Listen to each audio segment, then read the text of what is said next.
भारत को चांद पर सफलता मिल गई है। चंद्रयान-3 ने चांद की सतह पर उतरकर इतिहास रच दिया है। चंद्रमा के दक्षिणी ध्रुव पर सफलतापूर्वक उतरने वाला भारत पहला देश बन गया है।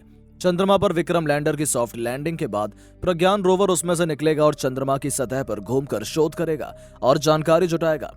14 जुलाई को दोपहर 2:35 पर श्रीहरिकोटा से उड़ान भरने वाले चंद्रयान-3 ने अपनी 40 दिनों की लंबी यात्रा पूरी की है। चंद्रमा के दक्षिणी ध्रुव पर लैंडर की सॉफ्ट लैंडिंग कराना, चंद्रमा की सतह कही जाने वाली रेजोलिथ पर लैंडर को उतारना और घुमाना, लैंडर और रोवर्स से चंद्रमा की सतह पर शोध कराना। क्योंकि दुनिया का कोई भी मुल्क अब तक चांद के इस हिस्से पर सॉफ्ट लैंडिंग करने में सफल नहीं हो पाया है। इसकी वजह इस क्षेत्र की विशेष भौगोलिक पृष्ठभूमि है। ये जगह चांद के उस हिस्से की तुलना में काफी अलग और रहस्यमयी है, जहां अब तक दुनिया भर के देशों की ओर से स्पेस मिशन भेजे गए हैं। कितना खतरनाक है चांद का दक्षिणी ध्रुव। चंद्रमा की ओर भेजे गए अधिकांश मिशन चांद के भूमध्य रेखीय क्षेत्र में पहुंचे हैं, जहां की जमीन दक्षिणी ध्रुव की तुलना में सपाट है। वहीं चांद के दक्षिणी ध्रुव पर कई ज्वालामुखी हैं और यहां की जमीन बेहद ऊबड़-खाबड़ है। चंद्रयान-3 ने चांद की सतह की जो ताजा तस्वीरें भेजी हैं, उसमें भी गहरे गड्ढे और ऊबड़-खाबड़ जमीन नजर आ रही है। चांद का दक्षिणी ध्रुव करीब 2500 किलोमीटर चौड़ा और ये 8 किलोमीटर गहरा गड्ढे के किनारे स्थित है, जिसे सौरमंडल का सबसे पुराना इम्पैक्ट क्रेटर माना जाता है। इम्पैक्ट क्रेटर से आशय किसी ग्रह या उपग्रह में हुए उन गड्ढों से है जो किसी बड़े उल्कापिंड या ग्रहों की टक्करों से बनता है। अरबों सालों से अंधेरे में डूबे इलाके। अमेरिकी अंतरिक्ष एजेंसी नासा के प्रोजेक्ट साइंटिस्ट नोहा पेट्रो इस जगह पर चंद्रयान-3 पहुंचने की अहमियत बयां करते हैं। वो कहते हैं, ध्रुव पर उतरकर आप इस क्रेटर को और इसकी अहमियत को समझना शुरू कर सकते हैं। नासा के मुताबिक चंद्रमा के दक्षिणी ध्रुव पर सूर्य क्षितिज के नीचे या हल्का सा ऊपर रहता है। ऐसे में जितने दिन सूर्य की थोड़ी बहुत रोशनी दक्षिणी ध्रुव के पास पहुंचती है, उन दिनों में तापमान 54 डिग्री सेल्सियस पहुंच जाता है। लेकिन इस क्षेत्र में कई आसमान छूने वाले पर्वत और गहरे गड्ढे मौजूद हैं, जो रोशनी वाले दिनों में भी अंधेरे में डूबे रहते हैं। इनमें से एक पर्वत की ऊंचाई 7500 मीटर है। इन गड्ढों और पर्वतों की छाव में आने वाले हिस्सों में तापमान -203 डिग्री सेल्सियस से -243 डिग्री सेल्सियस तक पहुंच जाता है। दक्षिणी ध्रुव की ओर क्यों बढ़ रहे हैं देश? नासा ने बताया कि इस समय अत्याधुनिक सेंसर मौजूद है, लेकिन इस ऊबड़ खाबड़ जमीन पर रोशनी से जुड़ी परिस्थितियों की वजह से चंद्रमा के दक्षिण ध्रुव पर उतरे यान के लिए जमीनी परिस्थितियों का आकलन करना मुश्किल होगा। इसके साथ ही कुछ सिस्टम्स बढ़ते और घटते तापमान की वजह से प्रभावित हो सकते हैं। चंद्रमा इन दिनों भारत ही नहीं, रूस और चीन की अंतरिक्ष एजेंसियों के लिए भी रुचि का विषय बना हुआ है। रूस ने चंद्रयान-3 के बाद ही अपना अभियान लूना 25 को चांद की ओर भेजा था। लूना 25 को भी चंद्रमा के दक्षिणी ध्रुव पर लैंड करना था, लेकिन लूना 25 पिछले हफ्ते नियंत्रण से बाहर होने के बाद चांद की सतह पर क्रैश हो गया।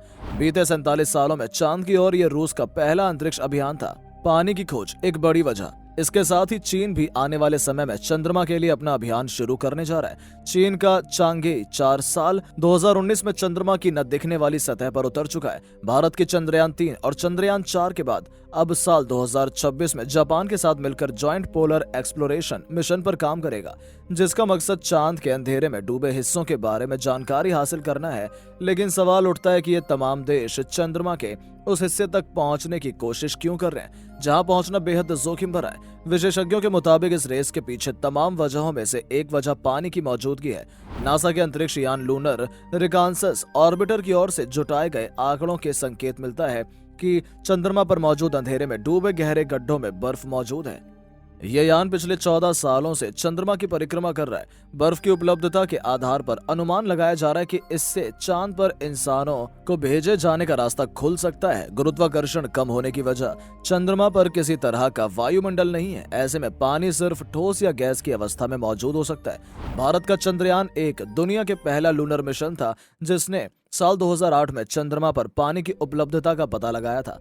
अमेरिकी यूनिवर्सिटी नॉर्थ डैम में प्लेनेटरी जियोलॉजी के प्रोफेसर क्लाइव नील कहते हैं, अब तक ये बर्फ इस तरह दिखाई नहीं दी है जिसे हासिल किया जा सके। दूसरे शब्दों में कहा जाए तो क्या ऐसे जल स्रोत हैं जिनसे कम खर्च करके पानी हासिल किया जा सकता है? वैज्ञानिकों के लिए चांद पर पानी मिलने की संभावनाएं कई उम्मीदों को जन्म देती है। चंद्रमा के ठंडे ध्रुवीय क्षेत्र में सूरज के विकिरण से बचा हुआ बर्फीला पानी पिछले लाखों सालों में परत दर परत चढ़ता हुआ सतह तक बर्फ के रूप में पहुंच सकता है। अगर वैज्ञानिकों को इस तरह की बर्फ का नमूना मिलता है तो उन्हें हमारे सौरमंडल में पानी के इतिहास को समझने का मौका मिलेगा। यूरोपीय स्पेस एजेंसी के साथ काम करने वाली ब्रिटेन की ओपन यूनिवर्सिटी की प्लेनेटरी साइंटिस्ट सिमोन बार्बर कहती हैं कि हम इस तरह के सवालों के जवाब तलाश सकते हैं कि पानी कब आया, कहां से आया और पृथ्वी पर जीवन के विकास के लिए इसके निहितार्थ क्या है। चांद पर कमाई का मौका। चांद में अंतर्राष्ट्रीय स्पेस एजेंसियों की विशेष रुचि के लिए चांद की सतह के नीचे पानी तलाशने से ज्यादा व्यवहारिक वजह भी है। दुनिया के कई देश चंद्रमा पर इंसानों को भेजने की योजना बना रहे हैं, लेकिन अंतरिक्ष यात्रियों को चंद्रमा पर रहने के लिए पानी की जरूरत होगी और पृथ्वी से चंद्रमा तक पानी पहुंचाना एक बेहद महंगा सौदा है, क्योंकि पृथ्वी से 1 किलोग्राम सामान बाहर ले जाने की कीमत $1 मिलियन है। ऐसे में प्रति लीटर पीने के पानी की कीमत $1 मिलियन है।